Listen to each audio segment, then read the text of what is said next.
మా మామ నాకు 5 లక్షలు డబ్బులు ఇచ్చినాడు సార్, పంట డబ్బు వచ్చింటే. ఇప్పుడు నేను ఏదైనా బిజినెస్ స్టార్ట్ చేయాలనుకుంటాను సార్. నాకు మీకు మించిన బిజినెస్ పార్ట్నర్ ఎవరు దొరకడం లేదు సార్. 5 లక్షలు ఇచ్చినాడు మీ మామ, దాన్నే ఉంది సీనా. ఖచ్చితంగా చేద్దాం, పెద్ద వ్యాపారం చేద్దాము. అయినా నీవు తెలివైనవాడు అనే దానికి ఇంతకంటే పెద్ద ఎగ్జాంపుల్ ఏం చెప్పు. నీకంటే తెలివైనవాడిని నీ పార్ట్నర్గా చేసుకొని వాని తెలివిని వాడుకొని నువ్వు డబ్బులు సంపాదించుకుందాం అనుకుంటున్నావు చూడు, అంతకంటే తెలివి ఏముంటుంది చెప్పు బిజినెస్లో. కరెక్ట్ సార్, మా మామ కూడా ఇదే చెప్పినాడు.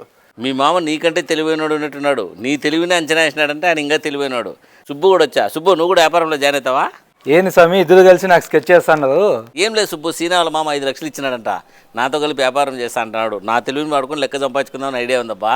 మహా తెలివైనడినా. 5 లక్షలు వదిలే కానీ ఒక 2 లక్షలు పెట్టు.